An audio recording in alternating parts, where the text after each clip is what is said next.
It's a new week, and we've got some new Young Justice episodes, so you know what that means? It's time to find some new Easter eggs for this week's Young Justice Easter egg hunt. Let's talk about it.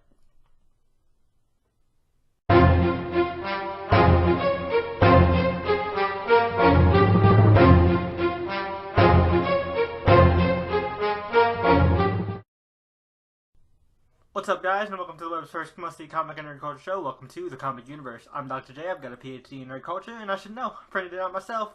Well, you guys, like I said, it's a new week, a new set of episodes, so we've got some new Easter eggs to find. These next 3 episodes we are going to be discussing in terms of Easter eggs are, of course, Private Security, Away Mission, and Rescue Op. Episodes 4 through 6, respectively. So, there aren't actually as many Easter eggs this time around as last time, so this might be a shorter video, but oh well.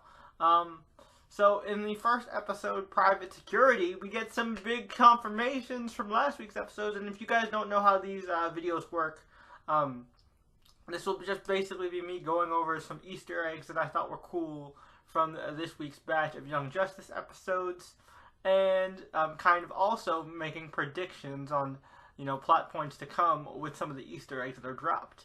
And speaking of those predictions, last week I predicted that Barbara was paralyzed within this 2-year time skip.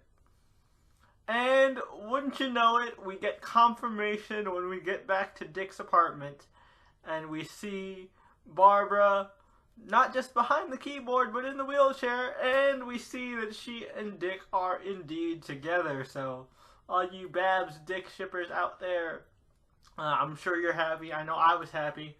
And I thought it was cool that they did confirm right off the bat that, she is, in the wheelchair. The Killing Joke has happened, and she's fully become Oracle. I mean, yeah, she has the code name, but I think she's always kind of had like the tech smart. So I think that was really cool that they fully confirmed that she was, paralyzed and in the wheelchair. So I thought that was awesome. Nice little nod there. Also, in this episode, Private Security, we are introduced to the fact that we now know what Will does for work. Will, if you guys don't remember, is the Roy Harper clone that we were actually with for a majority of season 1 and 2. He's the one that actually replaced the real Roy and was with us since the beginning of the show. He now runs a private security company called Bowhunter Security. Now, of course, this is probably a big nod towards, the villainous organization and one of the best Green Arrow story arcs, the Longbow Hunters. So, could be a little nod to that. We know Cheshire was a part of that, and Cheshire and Will have that connection with, them having the kid, Liane, which I will still pronounce as Liane, not Liane. I don't know what's up with Young Justice and coming up with these weird pronunciations. Now, granted, these are all things we read in comic books, so it's never really said out loud, so we don't know what the official pronunciations are, but, when you say it so many times in your head for so many years, you're going to stick with it. But anyway, moving on. With this, we also get some more references to Wally, and kind of Dick and his reluctance to take on the kids and join the team, to create another team because of what happened to Wally. And also, we get kind of a full circle reference when Dick is upset that the kids went out without telling them and disobeyed direct orders, and then Superboy brings up, well, does Cadmus ring any bells? And because, of course, what started the entire show was Aqualad, Kid Flash, and Robin going off without and disobeying direct orders and investigating the Cadmus situation and freeing Superboy. So I like that little full circle moment. It shows that the kids that we started out with are now the grown-ups. I thought that was a really cool moment there. Nice nod to the earlier seasons. Also, we get kind of a little real-life reference with this new product, the Go Goggles, which remind me a lot of the Oculus, the VR systems we get today.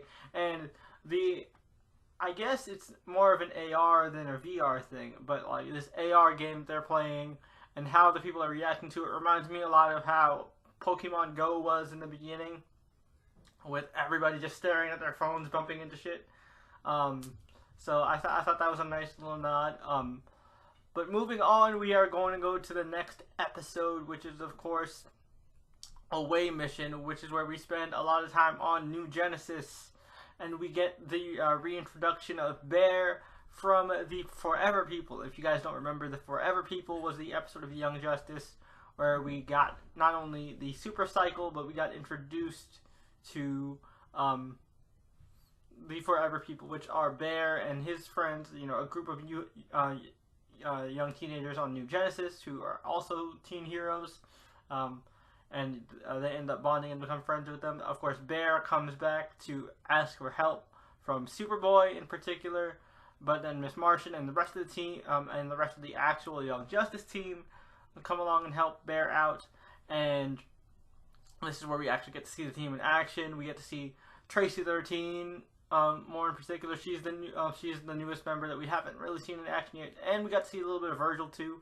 But Tracy 13 I thought was interesting because her magic seems different. It seems like she's got more bad luck magic than her like traditional urban magic that she has in the comics. If you guys don't know Tracy 13's power set, she draws power from like the innate magic of modern cities. So the closer she is to a modern city, the more powerful she is. Like in the more country, rural areas, she's a lot less powerful. Now, I thought it was a little weird that they kind of just stuck her with the bad luck powers. But who knows? I know Dr. 13 is like a skeptic, so like I know he doesn't actually have any magical abilities. So wondering where they're going to go with that. I wonder why they changed it, but I thought that was just an interesting thing to point out. Also in this episode, we get introduced to M'gann's Martian brother, and we don't actually know of him. So this makes me think a lot of back in the prequel comic, which I mentioned last time. The prequel comic mentions that Connor and M'gann got really close when they did the mission on Mars with Gar. And I'm assuming on the same mission is where we meet up with her brother. And that's where that connection comes from. Because honestly, it seems like it came out of nowhere from there. We also get to see that he's now like working with the Light and made a deal with them to kind of help support the Green Revolution. So we'll have to, or the White Revolution. So we'll have to see where that goes. But just thought that was interesting. Again, this is making me really not a fan of these time skips, leaving a lot of stretches of unanswered story here. But hopefully that'll pay off soon. Now we're moving on to episode 3, where we have a lot of the Easter eggs. So this is where we get our first initial silhouetted glimpse of Terra, where she drops a rock on a criminal target that the League of Shadows is going after. And also, we get to see a member of the Shadows, the Black Spider, who is they're not even trying with this one with all the Spider-Man references. They even have the spider on his chest. He even has like the webs. They even make the thwip sound. And on top of that, they got Josh Keaton to voice the Black Spider. And if you guys don't know who Josh Keaton is, he is the voice actor behind my favorite animated version of Spider-Man, besides maybe Into the Spider-Verse. And that would be, of course, Spectacular Spider-Man.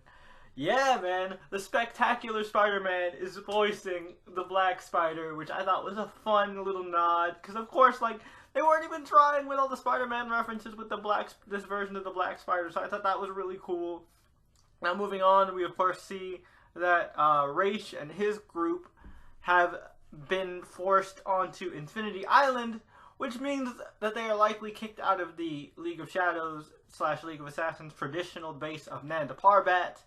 And I'm led to believe, like, the only person that I could see logically taking over that spot of being the head of the Shadows is, of course, Slade Wilson, aka Deathstroke, who, of course, is always inexplicably tied to Terra, which means we'll probably get a Judas Contract type of storyline. Hopefully, we won't have this whole thing where a 15-year-old girl is having sex with a 40-year-old man, because ugh, we don't need none of that. Like we just got the R. Kelly documentary. We don't need none of this BS. But regardless, I am interested in seeing a Judas Contract type storyline in Young Justice. Now, also with this, while we are leaving Infinity Island, we get a couple other big Easter eggs. We see Talia al Ghul there, and Talia al Ghul is holding a baby in a blanket, who we of course know to be Damian Wayne. And of course, the big one, where the title of this video comes from, the biggest Easter egg that we got here is of course the ninja that was revealed at the end of the episode that was working with Raish and his group. He puts his hood down. We still don't see his face, but he says Grayson, as if he's trying to figure something out, like, Grayson? And it's just like, Raish just says, ah, good, your memories are returning to you. So, more than likely, that character, Mystery Ninja, is of course Jason Todd, because, you know, we know for a fact that one of the things that the writers were teasing that they wanted to do when Young Justice was initially cancelled was to do stuff with Jason Todd. We saw Jason Todd already in the Hall of the Fallen in Young Justice Season 2. So that is going, you know, that was already confirmed. He was dead. And now we will see what exactly happened next. We know, you know that like the longer you've been dead, the more your memories have faded away. So that could be a reason for Jason's amnesia. Will he officially 100% come back as the Red Hood when he does restore his memories back to normal and, you know, likely break away from the League of Assassins? Who knows? Will he end up meeting up with Arsenal and maybe those two kindred spirits forming the Outlaws? I don't know. Arsenal doesn't seem as like hard or hardened as his comic counterpart, so we'll have to see. But I still am really excited to see Jason Todd in Young Justice, and I'm excited to see what he has to bring to the table for this season. But that's pretty much it for the Easter eggs that I could find. Oh yeah, there's also the small little Easter egg of Halo adopting her comic book name, which is Violet, but in this case, the name Violet was given to her by Geoforce, so that was cool. But yeah, other than that, that pretty much wraps up all the Easter eggs that I personally could find. If you found any that I missed, tell me in the comments down below. I'd really appreciate it. I definitely want to know more Easter eggs. And what do you guys think about the reveal of Jason Todd? What do you think it could bring to this season? Let me know all those thoughts and feels in the comments down below. And don't forget to Hulk smash that like button like you mean it. And Hulk smash that subscribe button to become one of Earth's mightiest subscribers today. We'd really appreciate it. Also, join the universe today. We've got a bunch of different social medias. We have them all. Twitter, Facebook, Instagram. Go follow us up on there. That's the best way to keep track of everything we do here in Comic Universe. And best way to be involved with all our giveaways and all those stuff when we reach big milestones. So definitely follow us on all our different social medias. But until next time, guys, this is Jay from Stage Reviews for the Comic Universe. And hopefully next time I'll see you in the universe for another Easter egg hunt. Peace.